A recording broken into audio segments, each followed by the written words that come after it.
Bonjour, c'est Karim. Comment vas-tu aujourd'hui? Eh bien, le sujet du jour, c'est dans le thème de mon aventure sur Internet, mon projet en fait, mon business que je démarre. C'est un truc que j'ai appris très récemment, qui est le suivant.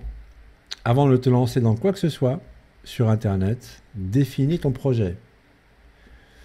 Mets tes objectifs au clair, les écrire. Exemple.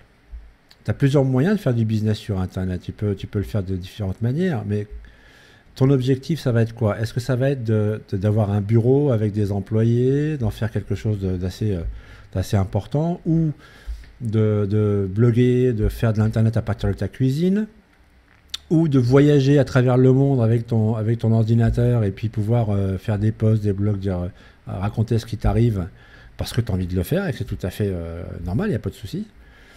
Voilà, ou simplement pour ton association, te faire connaître ton entreprise parce que tu es l'entreprise, tu as une offre et des services que tu souhaites faire connaître. Voilà, donc tout ça doit être très clair dès le départ pour éviter que tu te perdes un petit peu en route, ce qui m'est arrivé. Alors, une fois que ça c'est bien clair, ensuite tu vas définir une stratégie. Comment je vais m'y prendre? Alors j'ai découvert moi l'erreur que j'avais commise, c'était justement de suivre différents modèles qui m'étaient proposés sans avoir clarifié le mien. Au départ, quand je suis allé sur Internet, moi ce que je souhaitais faire, c'était promouvoir mes services. J'avais lancé une société et quand tu fais une société, il faut faire un site web. Tu mets quoi sur ton site web? Tu mets ta plaquette avec tes offres de services, ton adresse, truc, et les gens vont venir visiter, vont t'appeler. Et puis tu auras des missions, du travail, des choses comme ça. Ça marche pas, ça c'est clair. Il faut oublier ça. Le site institutionnel, ça fait joli, ça fait bien. Alors, si ce n'est avoir une certaine présence à ce niveau-là, mais s'il n'y a pas d'activité, Google, qui est la plateforme de référence mondiale la plus connue, effectivement, ne te verra même pas. Donc tu ne seras pas repéré du tout. La deuxième chose, moi, qui m'est arrivée, je me suis rendu compte par les différentes annonces que je pouvais avoir, les différents contacts que j'ai eus, qu'il était peut-être possible de faire du business là-dessus. Ah, why not? Bah oui, puisque je cherche aussi à développer mon activité, donc pourquoi pas aller là où ça se développe le mieux, l'industrie qui croît le plus vite dans le monde, je parle. En France, je n'ai pas de chiffres, hein. A priori ça se développe aussi, mais peut-être pas aussi rapidement qu'ailleurs. Donc très bien, pourquoi pas se lancer à ce niveau-là? Il y a beaucoup de gens qui le font, encore une fois. Et puis les chiffres tombent, hein. 98% des gens qui se lancent dans le marketing Internet, qui passent 15-20 heures par jour sur le net à essayer de trouver un moyen de se rémunérer et de monétiser leur blog, et 98% de ces gens-là ne touchent rien du tout. Voilà. Question, comment faire partie des 2%? Alors quand tu creuses un peu, tu te rends compte que il faut avoir on te dit qu'il faut avoir un site, construire ta réputation, ton autorité, avoir du trafic, tous ces trucs-là, ça prend un temps fou, une énergie folle, et pendant ce temps-là, tu gagnes à rien du tout. Alors, si c'est ton truc, si c'est ce que tu as envie de faire, il faut le faire, il n'y a pas de souci, il faut toujours faire ce qu'on a décidé, ce qu'on s'est fixé pour soi-même. Mais si l'objectif, c'est d'avoir une rémunération et d'en vivre, eh bien, il faut faire. Moi, j'ai observé les gens qui disaient avoir des revenus, parlent d'affiliation. Voilà. Il faut promouvoir des produits sur Internet, faire des choix, je pense, de solutions qui sont pour soi-même déjà intéressantes et on ne va pas promouvoir tout et n'importe quoi parce qu'il y a tout et n'importe quoi à promouvoir en affiliation. Donc, chacun fait avec sa conscience et ses valeurs. Et puis, une fois que le choix est fait, il faut bien étudier les différentes parties qu'il faut maîtriser. La première des choses qu'il faut, évidemment, choisir le produit qui te va bien. Et ce produit-là, il faut essayer de prendre les produits qui sont déjà formatés, j'allais dire. L'idéal, c'est quand même qu'on te propose carrément ce qu'on appelle la sales page, donc la page de vente, car tant qu'à faire, autant se mâcher le travail.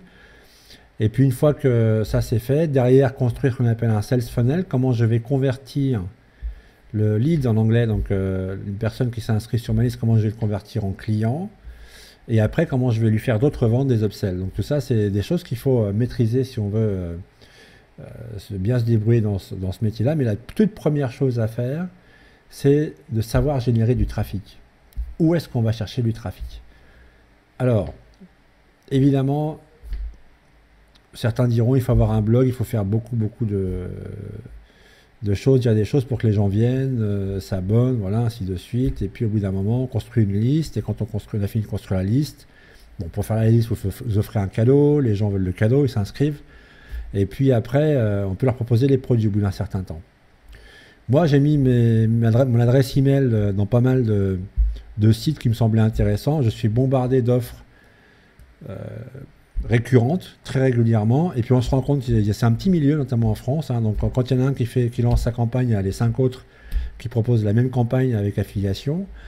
On se dit, bon, why not, s'il faut juste suivre le mouvement pour me débrouiller, je crois pas, parce qu'il y a 98% des gens qui suivent le mouvement qui ne se débrouillent pas. Donc je vais faire comme j'ai toujours fait, et c'est ce que je t'invite à faire, c'est de faire exactement l'opposé de ce que font les autres. Comme dans tout dans la vie, si tu suis le troupeau, eh bien tu arriveras à la même chose que le troupeau. Alors comment faire? Il y a des gens qui ont fait différemment. Et c'est ces personnes-là, moi, qui m'intéressait d'aller voir. Il y a des gens qui te proposent, d'ailleurs, cherche bien sur Internet, tu vas trouver des gens qui vont te proposer des formations payantes, hein, mais quand on va faire du business, il faut que ça paye. Il faut qu'on paye, parce que tout bon service se rémunère. Des gens proposent des formations à Google AdWords. Alors Google AdWords, c'est la meilleure manière d'avoir un trafic de qualité, c'est-à-dire des gens qui sont vraiment intéressés par ce que tu vas leur proposer, et qui va te permettre de payer en fait en fonction du paramétrage que tu vas faire, mais de payer les clics. Voilà, tu maîtrises en fait cet aspect-là. Donc il y a plusieurs types de formations et des écoles. Moi, je suis tombé sur quelqu'un qui fait de la formation. C'est une personne qui a développé sa propre manière de lancer des campagnes sur AdWords, priori qui sont vraiment tip-top. Il a d'excellents résultats, meilleurs que les autres. Là aussi, il n'a pas fait comme tout le monde. Il a fait sa propre expérience et je t'invite à faire ta propre expérience. Ça coûte de l'argent, c'est pas non plus des montagnes mais c'est un investissement en fait, ce n'est pas un coût. Si tu investis sur toi-même, sur ta formation, sur Google AdWords, comment obtenir du trafic, tu feras du business et tu vivras ton marketing sur Internet. Sinon, tu vas faire partie de la longue cohorte des gens qui se sont lancés, qui vont au bout d'un an être complètement déçus, abandonnés et partir vers carrément autre chose. Ce qui serait dommage, je trouve. L'autre moyen d'avoir du trafic, il y a plein d'autres sources. Alors, ce n'est pas des sources qui t'enverront forcément du trafic de qualité, mais il y a des choses qui sont gratuites, comme les petites annonces. Alors, il y a quelque chose que j'ai découvert récemment avec ma formation du Big ID Mastermind, c'est la Craigslist. Donc, je mets le nom juste en bas, Craigslist.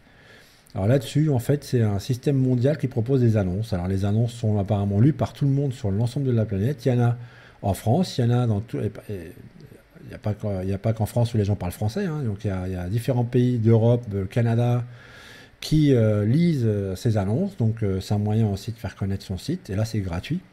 On peut poster jusqu'à 2 annonces par catégorie par jour. Donc là, c'est complètement gratuit.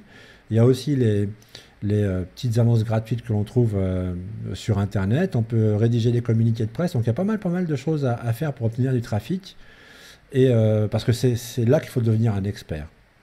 Moi, j'ai compris ça, en tout cas pour moi, qui est un projet de monétiser, d'obtenir des revenus conséquents sur le net, c'est de devenir un champion du trafic, voilà, alors, du trafic Internet, on est bien d'accord, et de devenir spécialisé à ce niveau-là. Alors, j'en suis au début, c'est clair, mais je commence à avoir des bonnes pistes. Voilà, donc alors le truc du jour, je te le rappelle, bien définir ton projet au départ. Qu'est-ce que tu veux faire avec ce business sur Internet? Est-ce que tu veux en faire une entreprise, avec des employés, avec des bureaux? Est-ce que c'est simplement un business que tu veux faire depuis ta cuisine, business complémentaire ou voilà, donc, tu veux pas te lancer dans des grandes choses? Est-ce que tu veux faire ton blog parce que tu as besoin de t'exprimer, tu es un grand timide et que ça va t'aider à dépasser un certain nombre de choses? Et ben, il faut le faire, clairement. Il ne faut pas forcément attendre une grande monétisation tout de suite, mais ce n'est pas forcément ton objectif. Donc voilà, bien clarifier ton projet dès le départ. À bientôt!